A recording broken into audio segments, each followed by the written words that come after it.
I will move to full screen. Okay, that's okay. Okay, thank you for inviting me, and thank you for all the team of Optimax. I'm really happy to meet you. I will have preferred a face-to-face meeting, of course, but unfortunately, it is not possible. My name is Bruno Castagnier. I am full professor at Institut Clément Ader. I will present it to you briefly, and I will present you three recent research we made in Toulouse on the design, manufacturing, and testing of composite structures.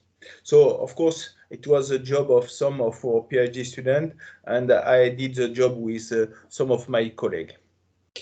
My presentation will be divided in 5 parts. First, a brief overview of my institute. Then I will speak of not well analyzed subject on the design of composite structures. Then I will also make an overview of what we are doing on virtual manufacturing and virtual testing, and then I will present you some personal conclusions. So first, few words of my institute. So we are located in Toulouse. Toulouse, you know, is located in southwestern of France. It is the main plant, one of the main plant of Airbus, with a lot of design offices and the final assembly line of A320, 30, 50, and 80. So naturally, we have strong link with aeronautics. Here you have a picture of the building of our laboratory. As you can see, it's quite new. It was delivered in 2014 only, and our laboratory was created 11 years before, and it is a result of the merging of all the teams who works on mechanical engineering in the southwestern region near Toulouse. Okay, so we are depending on 3 ministries: the Ministry of Higher Education and Research, the Ministry of Industry, and the Ministry of Defense. Thanks to this grouping, we have many equipment. Some are new, some are due to the merging of the teams. And for example, we have the Vertex team, the Vertex, sorry, apparatus to make structural testing on composite structure. I will present it to you. Some Hopkinson bar. Yes, it is an autoclave, but is able to reach 400 degrees and 20 bar.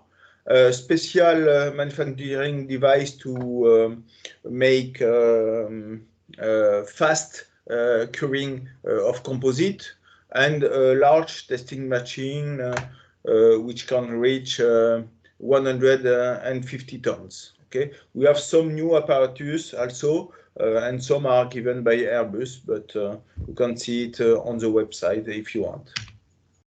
So we are more than 90 professor or associate professor, and in the laboratory we have about and more than 100 PhD students. So we have 4 groups of research. The first one is work more on modeling. We have some people who are also working on optimization. So I was the head of the group on composite structure and material until this September. We have a group who are working on manufacturing issues, and a very important group who is working of measurement and mechanics. So I will just give you some information, key figure of my research group. In France, we have to sorry, okay. Well, we have to if we want to get fundings, we have to work with industry a lot. So we have to develop collaboration. It can be direct collaboration through direct funding. For example, I have a PhD with a very little society who is working on a new lightweight aircraft, or we are working in a collaborative project. And so this is the reason why we have about 50% of direct funding with an aeronautic industrial partners. Okay, and we are working on aeronautic issue at about 60%. And we have about 40 ongoing PhD today. So I will present you a very original study on the design, and I will give you the story of this study. It was we made a paper on this way of providing solution for composite structure, and the reviewer said it was quite unusual. So don't be surprised. I will start by showing you two important items. The first one, this is the Starflex. It was done in the 60s, and it was really a very strong innovation in the field of helicopters. So this composite part, which is called Starflex, replace a very complex mechanic assembly. Okay,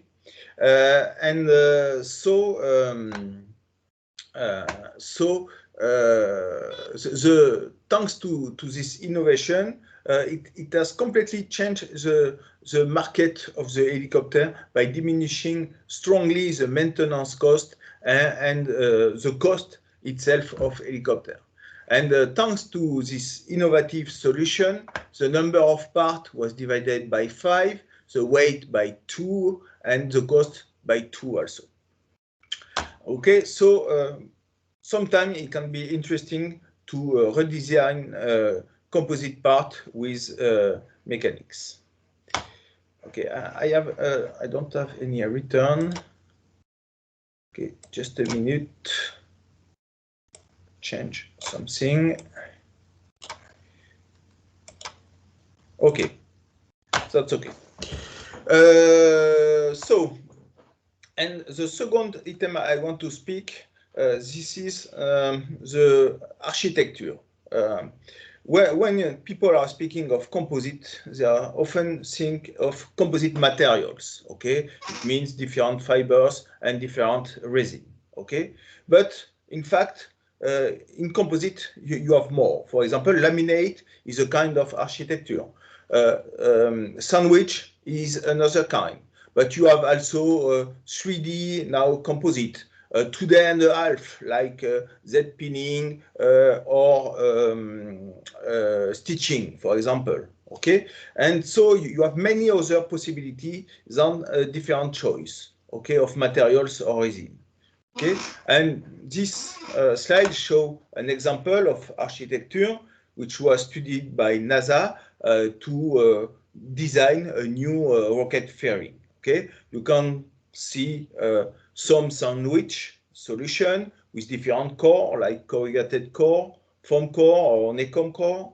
You have different stiffness structure, and you have hybrid structure like Perseus. This is a NASA program with selective stitching, and the picture it is what they call X-core. Okay, this is a core with a very light foam and Z-pinning through the thickness of the sandwich. Okay. Okay. Okay. So when engineers want to redesign a structure, so when you have to start with a white paper, okay, from a white paper, so in fact it is very complex, okay, if you don't have a previous solution, okay. So you have to choose the material, but you have a large choice of resin and fiber. You have many architecture. You have a strong coupling between material, process, and the part design. Okay, it is what we like to say, that in composite, material do not preexist to the structure. You have to respect design rules, especially in aeronautic. When you make a design, you have to think to design loops, okay? And it can take a while to make a loop. Generally speaking, today, industrial want a one-shot solution. You try to avoid joining because I have read somewhere that the best way of joining is not joining in composite. You will try to avoid a black metal design, okay? And finally, there is no general method, okay? And so the question is how to start. So we decided to speak or to have in mind three main items. So this is a vision of the composite. And the first item, this is the geometry of the part you want to design. Then you have the architecture and you have the process, okay? Note that in this vision, we don't speak of the material, okay? Why? Because you have an hyper choice, and if you block your mind on the material, it has some drawbacks. And moreover, and you know it very well, you can optimize the material in a composite part at any point, okay? So this is the reason of the acronym GAP for geometry, architecture, and process, okay? And this can be entangled, okay? It's hard to separate the three items, okay? So what we want to provide, this is a start, okay, for the design. And it follows what Professor Ullmann said, okay? If you generate 20 ideas, you may have a good one. Okay, so it's easy to understand. But in the reality, it's not really the case, because in the consortium of the Plume project, which was done with Telia, and this is the reason why we were obliged to, or we wanted to make a new method. You face in meeting expert, they have the solution. They don't know the problem, but they have the solution. We have had some solution provided by some industrial partners, not Telia. They have used OptiStruct, and they provide us a solution which seems to be the best solution of the world, but it was impossible to manufacture, okay? If you want to create a new solution, you must have an open mind, okay? And this is in this spirit that we want to make the GAP methodology. And so you have to start, okay? We don't want to start by a material. We don't want to start by a priori architecture and so on. So the idea was to start by geometry, okay? And usually in the manufacturing process, you create beams, shells, or solid structures, okay? And it is done in the metallic area, okay? And you can think to a new design with keeping in mind an a priori architecture, an a priori process, or to be free. And you can be free to make the design, okay? Okay. You have in this part solutions which are based on a beam design, solution here which are based on a shell design, and mixed solution, solid or with a sandwich architecture, okay? And it was done, and it was it was a choice from my side by beginners in composite. So they are not expert, okay? And this is good because in France we have a proverb that says that when you have a hammer in your head, you see nails everywhere, okay? And so it limits the number of solutions, okay? The second problem, which was also proposed to our student, it was the design of an economic seat. And as you can see here, you have also a wide range of solutions, okay? So this is the first step of the design process, okay? Then you can have an objective evaluation of the solution, okay? So you can use your own, you can ask to experts in manufacturing, for example. You have already some methods like figure of merit, key performance parameters. You have to check if one design or another is best in sizing, okay? And we have proposed in the paper also some interaction table between the manufacturing and the process solution, okay, and the beams or plate solution, okay. So this was interesting, I believe. It is quite unusual in the field of composite, but in fact it meets the reality, okay, and it was very hard to make a redesign according to our own experience in this project. Okay, so let's move now to second question. You are working also on this subject, and so we are. This is the question of modeling the process of thermoset composite structure.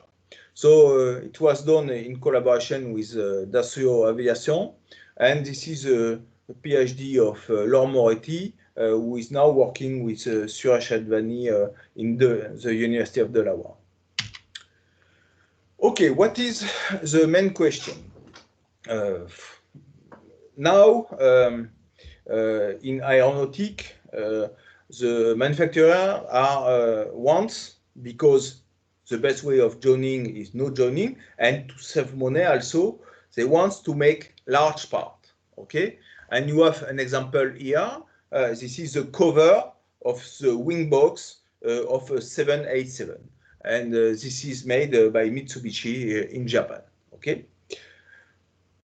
But after curing, you have spring back of this kind of structure, okay? And you can have very high shift, okay, between the perfect shape, the designed shape, and the real shape, okay? It can be up to 17 millimeter at the root of the wing cover in this area here, okay? So you have to make classically trial and error, and it is very expensive because the molds are made in Invar, and Invar is a nickel alloy based material, and it costs about 200 to 300 euro per kilo. Okay, so just imagine the cost of the mold of the 787. It's really huge. Okay, so the idea, which is classical, is to make a compensated mold to get a final part at the right shape. Okay, so it's done in the literature. You have the Compro program who is working quite well. Okay, quite well. It's not perfect, but it gives good, globally good results. But until today, to my knowledge, it doesn't take into account the effect of bonding when you have co-bonded parts. Okay, so this was the purpose of our subject. What I mean by co-bonded part, you have first, you make first the cure of the skin, and then you add fresh plies and an adhesive film, and you make a second cure, okay? So, what do you need, okay? In fact, the problem of curing is a multi-physical phenomena. And you have, I am not a specialist of manufacturing, I am rather a specialist of structure. And it was very surprising for me to see how complex it is. Because here in black, you have the classical temperature evolution during the cure. But you start by your resin with, which is a fluid, then it becomes, it moves to a rubbery state, and finally a glassy one, okay? So for each point of your structure, you have to know the temperature and the cure degree of the polymer. You have to know the evolution during the cure of the different CTE, so the coefficient of thermal expansion. You have to take into account the chemical shrinkage, which depends on the degree of cure also. To take into account the tool-part interaction, the adhesive influence. So you have to use thermokinetic models, thermochemical models, thermomechanical modeling, okay? And also the tool-part interaction, but I will not speak of this subject today, because we didn't perform this part of the study during the PhD of Laurent. And in our case, for two materials, for the carbon unidirectional plies, you have M21 enhanced resin and IMA carbon fibers, and we use FM300 adhesive film. Okay, so I will present you briefly the thermokinetic module. So you have the purpose.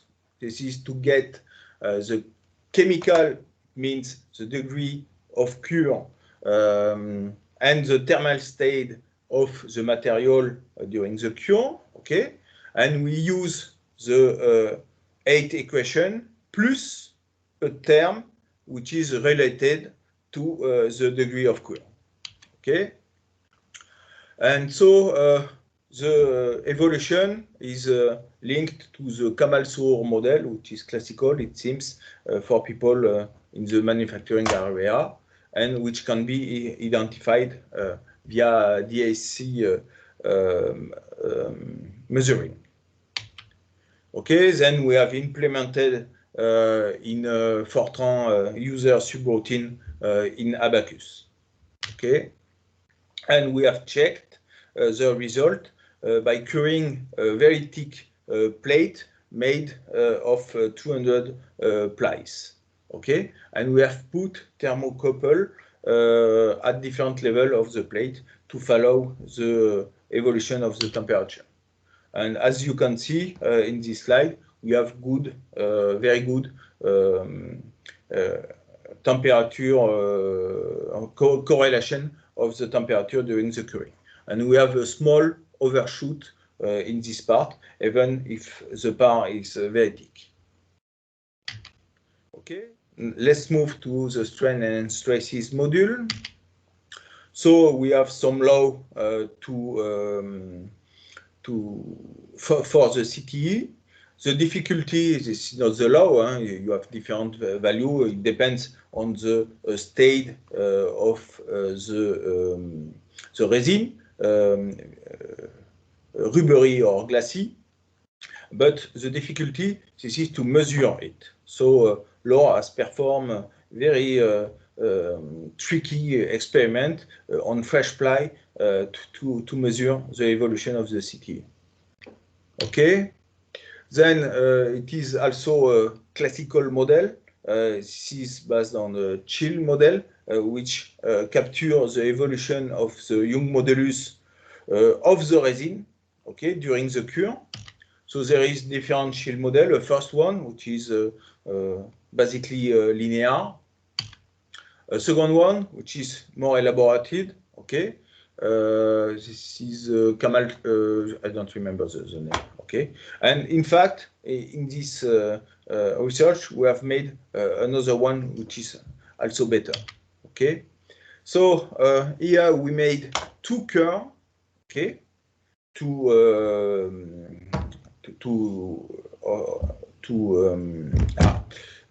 model the commanded manufacturing method. And finally, we made also a ramp to check the value of the TG. Okay, and so you have the first correlation with the first chill model. Okay, with the more elaborate model, and also with our enhanced Chile model. Okay, so it was working quite well. And the value, okay, it's normalized. That's normal. We are working with Dassault, and the final value of the modulus after the end of curing is here. Okay, on a real part. Okay, so it was also implemented in Abaqus user subroutine. And so we are now able to compute the all the parameters during the curing. Okay, so this was published in the first paper,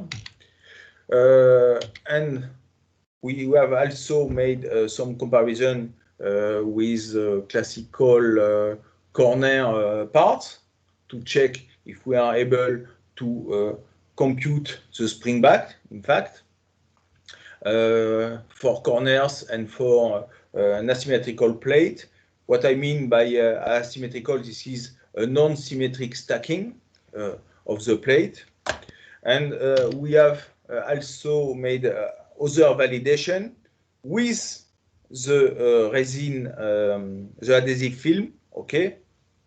And it was very tricky experiment with fiber brags, brag fibers, sorry, at the level of the adhesive film and in the thickness, okay? To check if we are really able to compute the evolution of the parameter during the curing.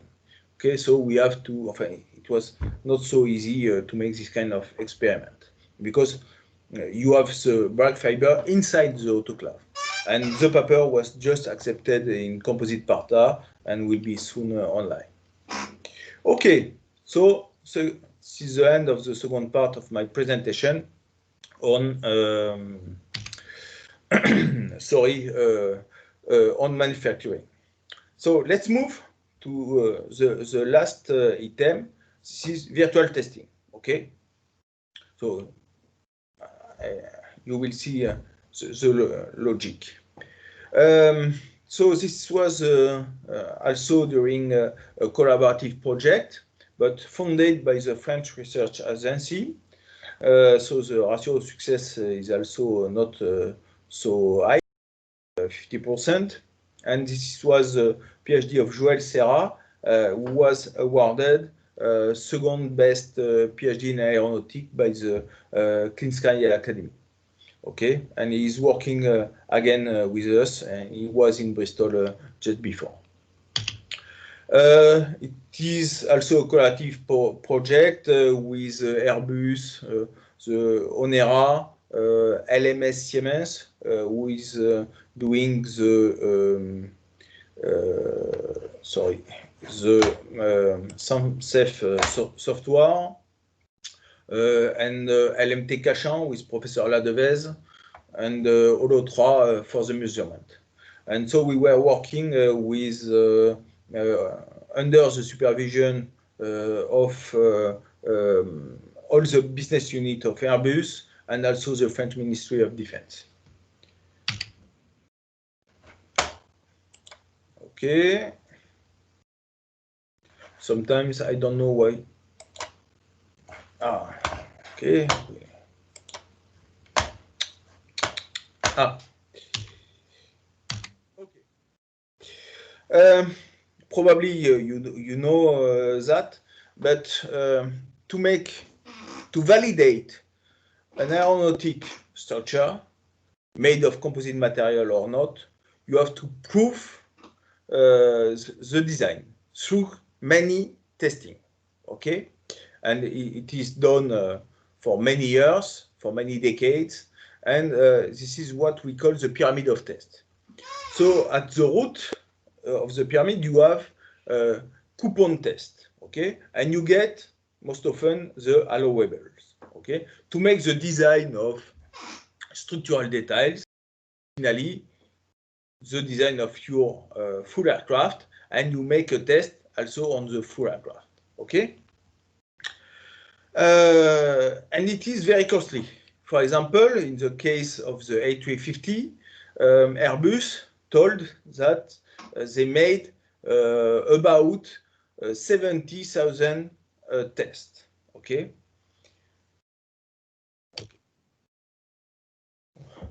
For the academic, we are working a lot at the scale of coupon, okay? For example, to validate our modeling strategy of damage in composite structure, okay? Why? Because this is just a matter of means, okay? People have in their laboratory universal testing machine, but they can do only tension or compression test, okay? So it's not so universal. Okay, and people in aeronautic are focusing more on the test at the scale of structures. Okay, of course they can do a coupon test if they need it, but it's not the main subject. Okay, they have to validate their product. In the Vertex project, we have chosen to work on what we call a large notch, okay? Because it was one of the main design issue for the A350, okay? I can't tell you the full story, but that's it, okay? And I give you an example, okay? So it was on a Boeing 767 during after a maintenance period, the flight, the aircraft was not flying. It was during a rolling, okay, a test of the engine. It seems that the maintenance was not done correctly because the reactor exploded, okay? And you can see here one side. I think if you see the aircraft from the rear, this is the right side, which explode, and you can see the picture on of the reactor on the left, and you have a part, okay, of the right reactor. So it means that this part have crossed the whole fuselage. But don't worry. In fact, today the fuselage of the aircraft are designed to face what they call exceptional events, okay? And so to prove that the fuselage is robust enough, they make tests with a large notch, okay? You can see this is a full-scale test here for A340, if I remember. It is a 1 meter long notch here, which cross a frame, okay, and they make a test, and they have to demonstrate that it sustained the limit load, okay. And so it was done classically, and it is well known for the case of metallic fuselage, and it was a little more complex for composite fuselage. Today, most of the fuselage, in fact, this is the main design criterion for most of the fuselage, okay? But this kind of test is very expensive. Coupon test cannot give you an answer. So we have an intermediary scale, which we call the technological specimen, okay?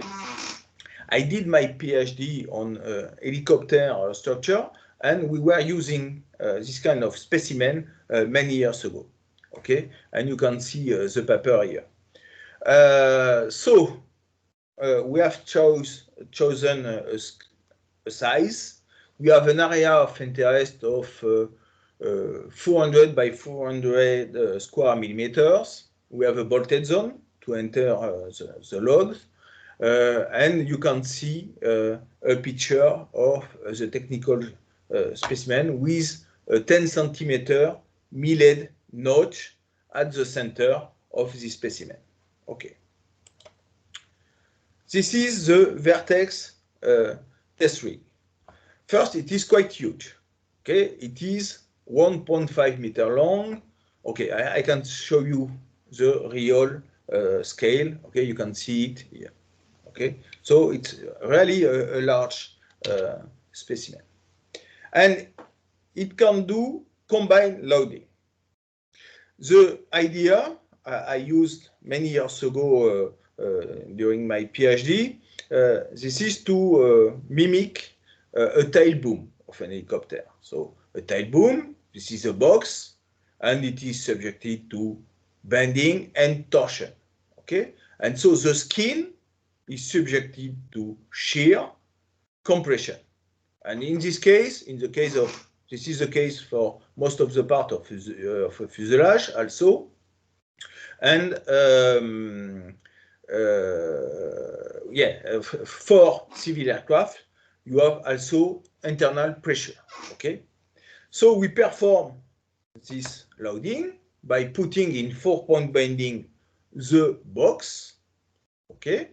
You have the actuator of bending here and here, and you have the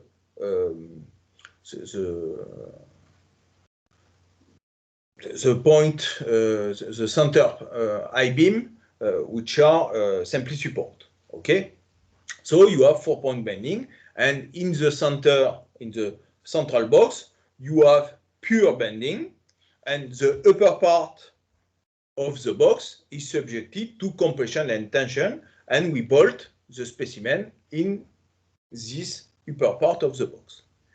We can also move the I-beams, so we create torsion in the central box, and so shear on the specimen, okay? And we have also a device to create internal pressure, okay?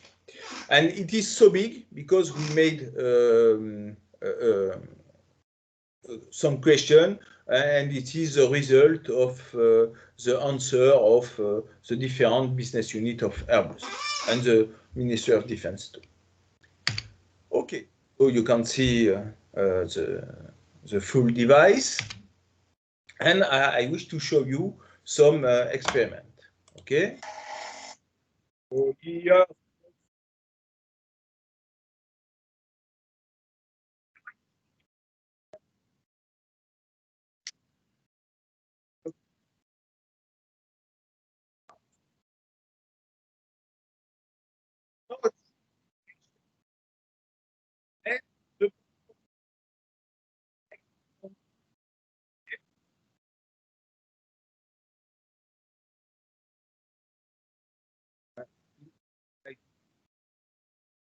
Final failure, okay?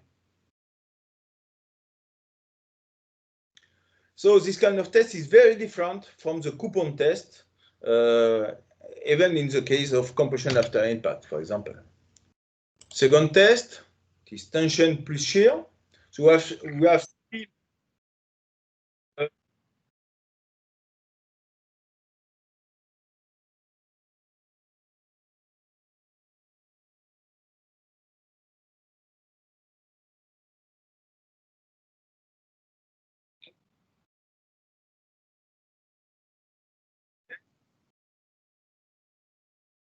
Okay, it's very hard to capture this behavior from a numerical point of view. Okay, but what was interesting, this is that the engineer from Airbus told us that they have observed this kind of behavior at scale 1.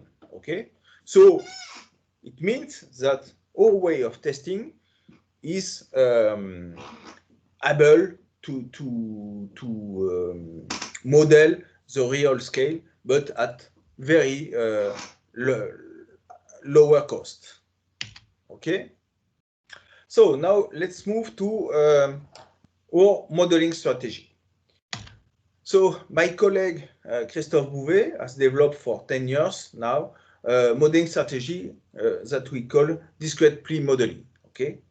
It is based on the understanding of the fracture modes of unidirectional laminate made of unidirectional plies. Okay, so it takes into account easily the matrix tracking, the delamination, the fiber failure, and what is very important, this is the coupling between matrix tracking and delamination. Okay, this is really a key point of damage modeling in composite structures. Okay, and this is done thanks to a complex mesh. Okay, which follow the direction of the stacking. Okay, you have one volumic element per ply, you have cohesive element between the ply, and you have also cohesive element, but homemade for the matrix tracking. And so you have 4 nodes in a point, geometrically speaking. So it's easy to make the mesh when you have a 90-degree stacking sequence. It's more complex if you have a plus minus 45-degree plies. So let's see the matrix tracking strategy.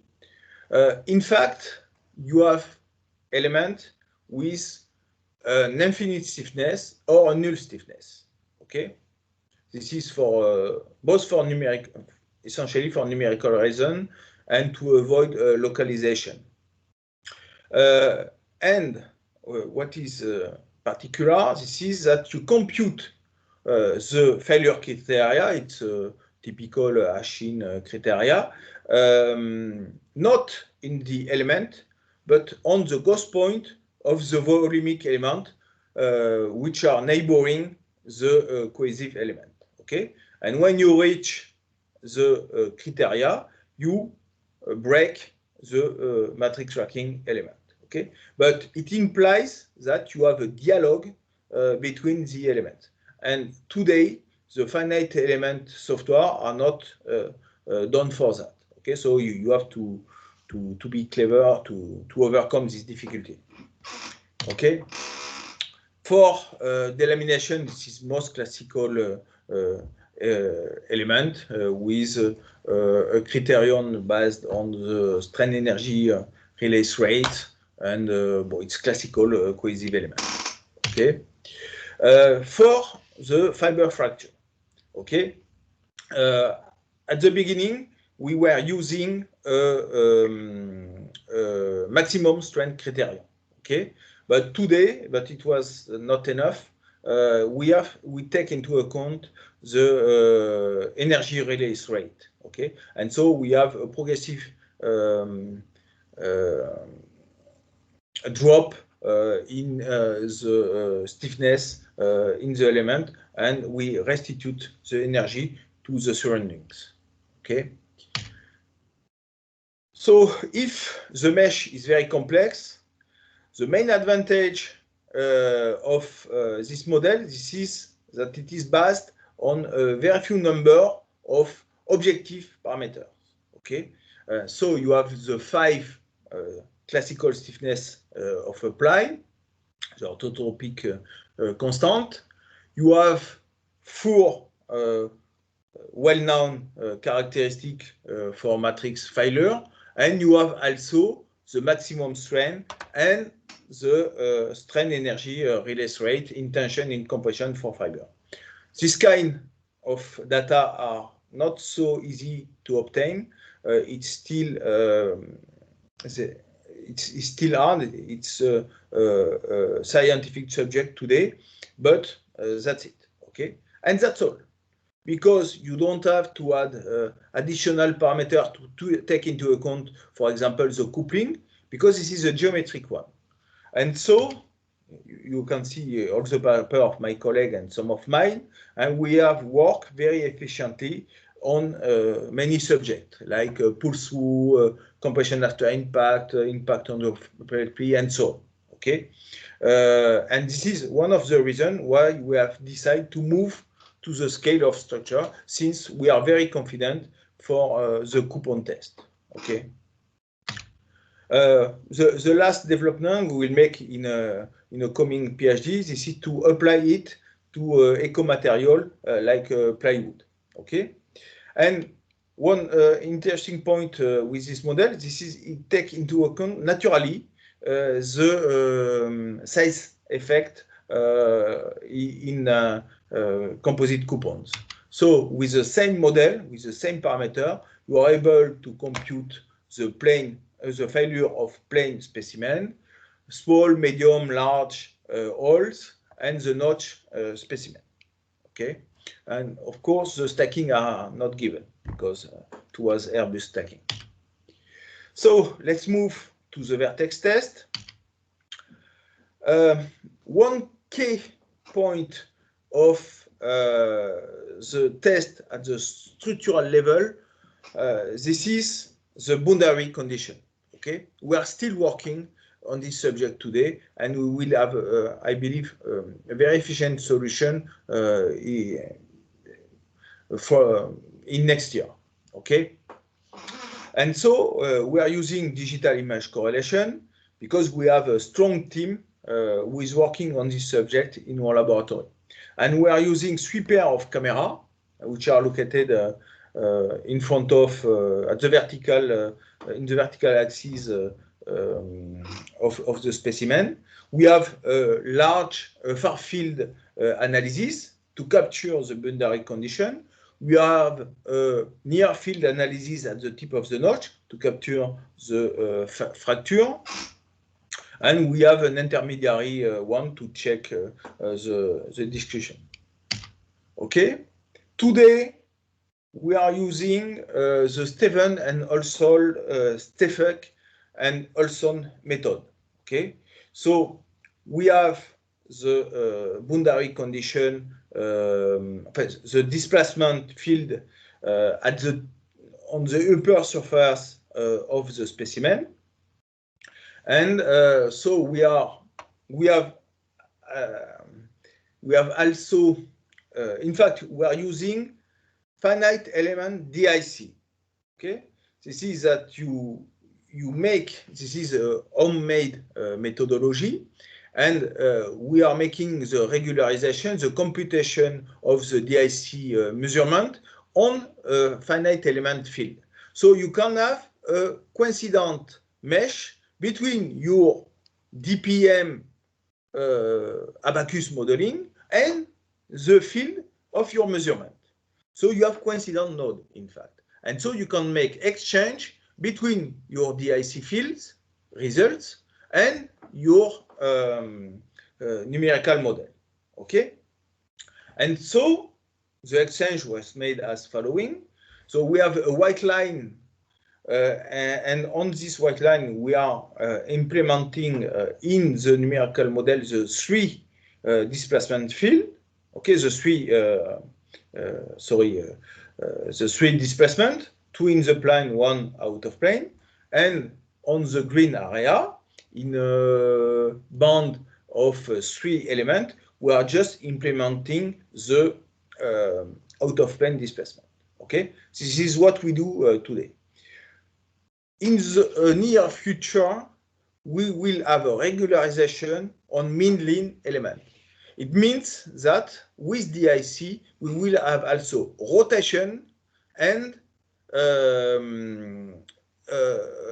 can I say, through the thickness displacement. So it will be very important to perform the dialogue between the experiment and the finite element.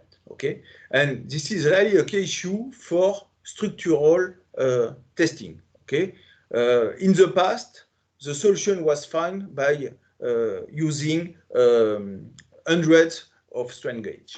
Okay, so this is what I have explained, and the dialogue. Some results, okay, of the PhD of Joël Serra. We have had another PhD of on impact, and we have better results. Okay, but I can't present it today. Okay, so we find good results. Okay, good interaction. We were able to capture the start of the propagation of the notches. Okay, which is important in practice.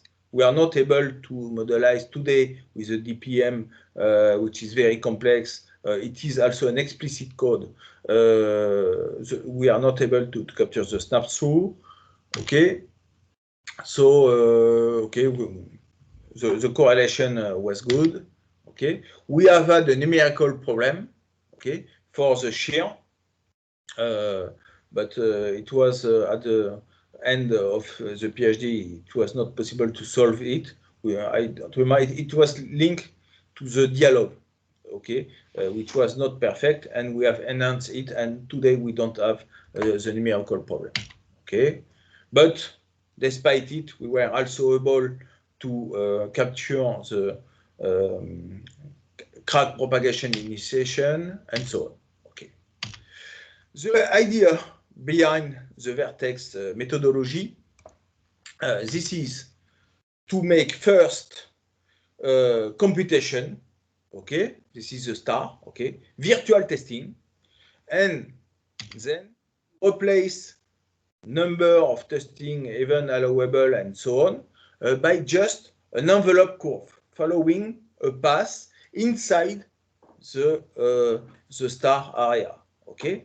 So you replace many tests by just one, and moreover, it's not uniaxial test, it is multi-axial one, okay. And so it can change the pyramid of tests by replacing most of the question by predictive virtual testing, even at the scale of coupon, okay. So with DPM, we know how to model the coupon. This is just a part of the problem. We have very good colleagues who are working on the discrepancy of what they call virtual allowable, also virtual NB value, and our purpose is to replace many structural data by virtual test virtual test and just one validation with the vertex test. Okay, so just some conclusion. Today we have more and more efficient model for manufacturing, sizing, validation of composite structure, but it will not, in my opinion, replace completely by a virtual world the certification. You will have, we are not enough confident, and the problem is really complex, and we may have some surprise. There is some surprise at every time, okay? For example, recently for thermoplastic, impact of thermoplastic, there is a high sensitivity of mode 2 to strain rate, okay, and so it changed completely the result. It was completely unexpected, okay. So we have to check the design, but it can improve, of course, the competitiveness or the competitivity of our industry, okay. And in my opinion, and until today, nothing can replace the creativity of the human brain. Okay. So thank you for your attention.